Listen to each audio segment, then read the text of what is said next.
Despite a terror threat warning issued by the US Embassy, business will be going ahead as usual tomorrow in Sandton. Various other embassies have since repeated the warning of a possible terror attack in the area following the US alert.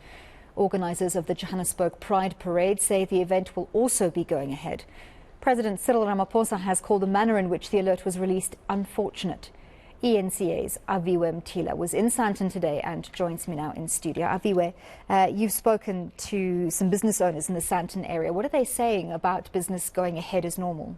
Well, Annalie, there's a high vigilance in and around Africa's Golden Square Mile, but they're trying to have it as normal as possible. So it's business as usual in Sandton, and they say, in fact, that they haven't seen any reduction since the U.S. Embassy released that alert. For the last 2 days, Wednesday and Thursday, they've seen the exact same numbers coming in, and as they normally ordinarily see. You know, you'd understand it's a busy time at the end of the month where they make a lot of their money. So there has been, though, a heightened security. In speaking to some of the businesses, even Sandton City suggesting that it has put in place security measures to ensure that everything goes accordingly this weekend. But the one concerning issue that one of the business people that I spoke to, Charles Dillon, the owner of Papa's on the Square, it's a restaurant in Sandton City, suggested that they're not really worried because South Africa is not on the terrorist list. In fact, let's take a listen to Charles Dillon.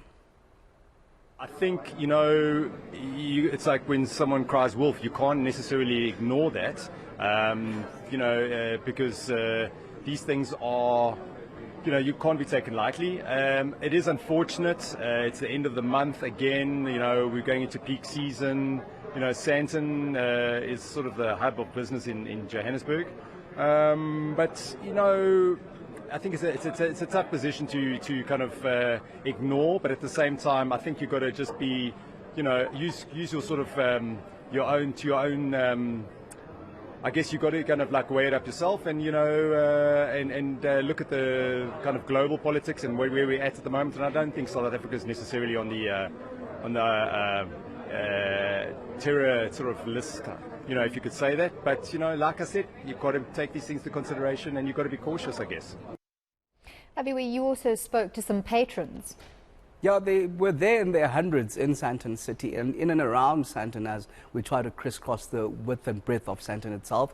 It doesn't seem any of them will be slowing down. They're saying that they're quite happy that they're seeing a lot of security personnel on the ground, which puts them at ease, suggesting that over the weekend as well, they will be there. I guess it's also comforting to hear that statement from the Nat Joint Operations, seeming to rubbish the U.S. Embassy's alert on the possible terror alerts. But we have seen, for example, embassies such as the German embassy, the French embassy, Canadian and the Australian embassy alerting their citizens in South Africa about the possible threat and the US alert. But when you speak to the patrons on the ground, they say that they'll be back in Sandton over the weekend. Let's take a listen to one of them that I spoke to. Currently, we've seen a lot of security around, heightened security on the inn, so I feel pretty safe coming here. Yeah, I think that we can't be scared the whole time about somebody's hidden agendas. So yeah, I'll definitely be here tomorrow.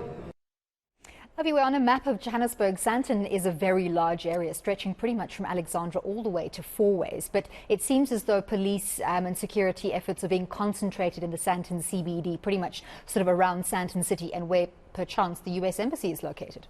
Yeah, because there is, of course, we understand the events of the Pride that will be taking place in and around Sandton. The managers of that suggesting that they also have heightened their security measures. As you mentioned, it's Africa's Golden Square Mile. It's where the hive of business takes place around Johannesburg. So you would expect those measures to be stringent on the ground. And the alert itself was quite vague in terms of where these attacks could possibly happen. They just said that look out for large gatherings, not mentioning where possibly in Sandton. So quite vague in itself, hence even the President, Cyril Ramaphosa, disappointed that it wasn't communicated through the diplomatic channels, but just released out there in the media without even giving insight to South African intel and personnel on the ground.